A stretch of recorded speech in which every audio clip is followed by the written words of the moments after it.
Hey everyone, this is Chris Steele from Fun Infused Games, coming to you with another one of my devlog doodads. I know we haven't done one of these in quite a while. Um, the first batch of them, I just didn't get much traction. I didn't get much feedback or views or anything, so I kind of let them fall to the wayside. But I think there's enough kind of interesting topics that I can talk about, and you know, maybe there's things people want to know. I'm sort of realizing that I'm actually been doing this indie development for a pretty long time now, like 7, 8 years or something. So I don't know. I probably picked up a thing or two. I don't feel like I've been doing it that long, but when I kind of look at the years and all the games I've created, I kind of realize I've actually got a lot of experience doing this. And despite my ogurely looks, I might actually know a thing or two about this that might be useful wisdom to impart to others. So that's what I'm going to be going for. I hope to get kind of some suggestions, and I want to be a little bit more topical going forward. Let's try to put this a little closer. I want to be a little bit more topical going forward, but for this first sort of welcome back one, I'm just gonna kind of play my game and talk about it, and talk about some design choices that I made. I'm trying to get used to not looking over here because I've got 3 monitors set up, and I like to keep the main monitor is actually the screen you're seeing with my code, but the actual screen that has like the software I use, OBS to set up all the recordings, is actually to my left. And I just, like, for whatever reason, I have a tendency to look at myself like while I'm talking. So I'm trying to break myself of that. But if you see me looking over there a lot, it's not because there's something off screen weird. There is something off screen weird. It's me. So, anyways. I should also actually say before I start, today is the day they're actually really starting to kill off all the XBLIG games, and that's kind of sad. I got my start on Xbox Live Indie Games. Just a little background on me. I kind of always wanted to do video games. I primarily went into software development because of my interest in video games, and at the time there weren't all these like video game specific programs. I feel like sometimes I was born 10 years too early, because I would have loved to go to a video game specific degree, although I think maybe my tendency to not want to work crunch time hours maybe wouldn't have been a good fit with AAA anyway. So maybe it's better the indie route and how things worked out. But anyway, I when I was younger, I tried to do some of this indie development, and not indie development, just game development in general. But the internet wasn't really much of a thing, and finding help when you got stuck was challenging. I found some books that I read with how to do it with C++. And, I was trying to learn C++ at the same time as learning game development, and I just struggled. And I actually, like, I had games where you could, like, move around on the screen, but I just, like, I don't know, it feels like after having done this game development for so long, there's a really basic thing, but at the time, I just, like, was not getting my head around, like, how collision detection stuff was working. So I was like, I can move these things around, but it's like, how, when they hit, like, how do I do something? How do I keep somebody on a platform? And admittedly, I probably gave up quickly, and I found some other tools. One was called Click and Play, which I believe was like a Maxis branded version of Game Maker, so I think that's still around. I'm not 100% sure on that, but it allowed me to make some kind of basic games, and I think I I think I actually did a lot more with click and play than it was ever kind of really intended to. My first XBLIG release, Nasty, was actually um, originally I did that game pretty much as it well conceptually as it was. I did that game through click and play, and it was a lot of work and it was kind of hokey, but like it worked out, and it was kind of fun, and I played with that, and I played with there's some kind of SPS creation one. I don't remember what the actual program was called, but it's from a company called like Pie in the Sky that I don't believe currently exists, but it was out at like the time like Doom 2 was out, but it was like a slightly better than Wolfenstein engine, so it was not that quality. But anyways, I did that. I tried to make some games with that, but you paid to get the whole suite, and then you had to pay to get like a thing to make menus, and like even if I had actually finished a game all the way through, which I had levels that were kind of playable with like an obscene amount of fog, and I couldn't put any story behind it or any kind of progression or anything. It was just like, here's a really basic level that's really not that fun because the enemies are pretty stupid. Because all they do is walk at you and shoot, because it's Wolfenstein level AI stuff. But actually, maybe even dumber than that. White rum, Captain's White Rum, and Coke is delicious. It's a poison of mine. But anyway,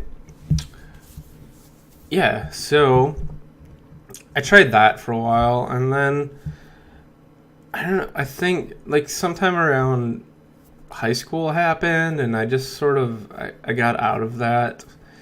I had other things going on. I had like a kicking job at Burger King, and driving a sweet Oldsmobile around town, and it just sort of the video game, like I still played a lot of games, but actually working on them kind of went to the wayside, and I didn't pick it up for years and years and years, and I guess I always kind of wanted to, but my early experiences weren't strong, and I just never like really looked back at it, until I don't even remember where I saw it, but I saw like some information about like XNA and I believe it was called Creators Club initially, and I was like, man, that's really interesting. And at this point I had finished college. I've got a computer science degree, and I've been working in the software development industry for a couple of years. Making a program that printed out cards like these if you don't pay for your businesses. So if you live in Wisconsin and you get a card like this, like, blame me. But hey, don't worry about it, because I get them too. Anyways, I'm gonna pay that. I'll find it later. But I found XBLIG and I found XNA, and I started looking at it, and it was some combination of like having the software development background, so I wasn't learning how to code at the same time as learning how to develop games. It just like it clicked with me very fast. I think XNA is actually like was really well done. There was a lot of promise, I think, with the actual Creators Club XBLIG that was sort of never realized, and like I don't want to go into all of that because my intro is already 9 minutes, and I had hoped to show off the game. Maybe, yeah, I'll still do it. Whatever. You guys don't mind watching a long video? I don't care. But, anyways, it just really clicked with me, and I really enjoyed working on it, and I learned a lot, and like the community was like fantastic, like, and that's like actually probably one of the most sort of disappointing things right now is I've never been able to sort of get that same sense of community that I had with XBLIG, like during its kind of heyday. You know, they had forums, and like I was pretty active on them. I went on and I answered a lot of questions and talked to people and talked game design. And you know, if you wanted to playtest your game, you put your game out there, and like you'd get like, you know, 10 people would play your game and give you honest feedback, because hey, you know, if they playtest your game, there's a good chance you'll playtest theirs. And you know, when you actually got to releasing games, you had to have like 10 peer reviews. So you know, sometimes it was those same people that playtested your games were doing the peer review, and they already had a kind of leg up and, you know, knew what was going on. But yeah, there was just like everybody was like they're kind of for each other. Everybody was helping each other. Everybody had like the same sort of frustrations with the program, and you know, it was just, despite our frustrations with Microsoft, it was a really cool program. It got a lot of people started, not just me. I made a lot of friendships through it. You know, I released like 10 games, which is 10 more games than I ever released before XBLIG, and there's still more games than I've released since. You know, I've got one mobile game. I've got 2 games on the Ouya, although I don't think that's really a thing anymore. I've got, I want to say like 4 games on Steam. I've got a couple games on itch.io. I feel like there's like a way to pronounce that, Itch.io, or I don't know. But I've got games on there. I started doing an HTML5 version of Hypership. I started doing an HTML5 version of something completely new, which was me just sort of trying to do like a Buck Rogers clone, because I absolutely love that on Commodore 64. You know, but just kind of circling around. I know I've been kind of rambling and whatnot. You know, I met a lot of awesome people through XBLIG, and it's shutting down today. It's like a rolling shutdown, so a bunch of games got delisted today, more tomorrow, more the next day, you know, until eventually all of them are gone. Some of my titles, that's the only way to get them. And, you know, I'd like to say they'd be available going forward, but I don't know if they will be. Some of them are already on Steam. Hypership and Vol Chaos and Abduction Action and Bad Caterpillar are all on Steam. What did I call that one? Ultra Action, which was my Contra, like with rectangles and squares and stuff, is on Itch.io, or whatever the hell you call it. And then the massively like revamped version of that is on Steam, or I'm working on it for Steam.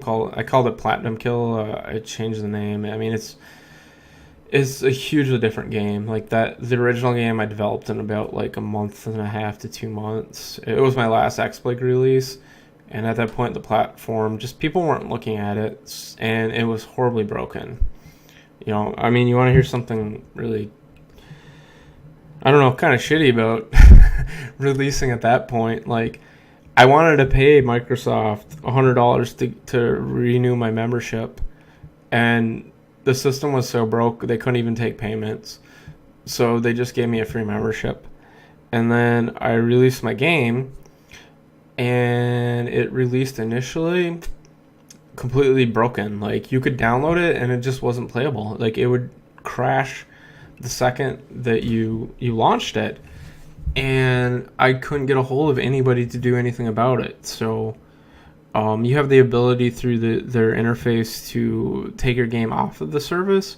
So after like a few days, and like I was just like, this is stupid. Like, nobody can buy my game, nobody can get it. If people get it and it crashes, they're gonna look at it and be like, give this guy a 0 stars because his game sucks and won't even run. And it's like, well, I don't want to get destroyed in reviews, so I pulled it down. But you miss all your, initial promotion stuff. So what I actually ended up doing, recommended by one of the MVPs there, was like, just cancel it and then resubmit it with a different name. So there was a minor spelling change and it got resubmitted. And when it actually worked through that time, it actually was playable. Exact same binary I uploaded both times, but I don't know why. But yeah, I digress. That was my last game. There's the Trivia or Die games. They all have avatars, so they're only on Steam or only on XBLIG. I would actually like to bring them to a different platform, but that means redoing all the art or bringing in some kind of new art. I've been thinking about like what game do I do after Platinum Kill, which is the word I'm working on now, and I'm thinking more and more I might try to do something with like some skeletal animation stuff. And actually a really good like proving ground for that would be to do some basic animations to replace the avatars in Trivia or Die. And I don't know, like the one thing that I always wanted to do a Trivia or Die, I think it's actually a good trivia game. I'll talk about that in a second. Was actually really give them violent, gruesome deaths. Like Microsoft had these avatar rules, and you just couldn't do things with them. There's like certain things you couldn't do, and one of them was like decapitate them and burn them alive, in front of you, and dismember them and disembowel them, and it's like I want to go like Mortal Kombat on these guys, and I can't do it. So I ended up doing like off-screen deaths where they fell off the screen and flames shot up, and it was sort of implied that they fell into like a burning pit of fire, but you can't actually do that. So if I do actually ever redo Trivia or Die, I can actually do that, which is cool. And I think it's actually a really cool trivia game, and if you guys can still get it, there's Trivia or Die and Trivia or Die Movie Edition. I used to with my ex, I used to play a lot of trivia. So like if you've got other trivia games on XBLIG, I am like intimately familiar with like all of them, and a lot of other well, I wish I didn't really find a lot of trivia games outside of XBLIG actually. But Trivia or Die, I didn't like a lot of those games because they were very slow paced. It was like you'd answer one question and like fireworks would go off, and like there would be some kind of like map screen that you walked from here to there, or just like big congratulations. And I'm like, I'm on here playing trivia, and it's like I just want to answer trivia questions. I don't need the glitz and the glamour. I don't need to play a game where I answer 4 questions and it takes me 20 minutes. Like, so Trivia or Die is like just bang, bang, bang, bang, flying through these questions, and then it kills you. It kills the losers at the end. So I think it's actually a really good format, and what I'm saying is buy it now, because I can't promise you'll be able to buy it later. But I'd like you to be able to buy it later. Anyways, geez, I'm not. You know what? I'm gonna end this video because this is me rambling about my career and XBLIG and this and that. And I will do a secondary video where I actually play my game, which is what I intended to start with. And yeah, so 20 minutes in, that's probably plenty. I'll do another video in just a second. And thanks for listening, and please comment, let me know what you'd like me to talk about. I know a lot of stuff about 2D games. I know about Steam integration using monogame. I know a lot about monogame. I knew varying amounts about Unity and HTML5, and I know a lot about JavaScript, and I sadly know some about COBOL, but nobody makes games in COBOL, thank God. So, anyways, peace out. I'll see you on the next one.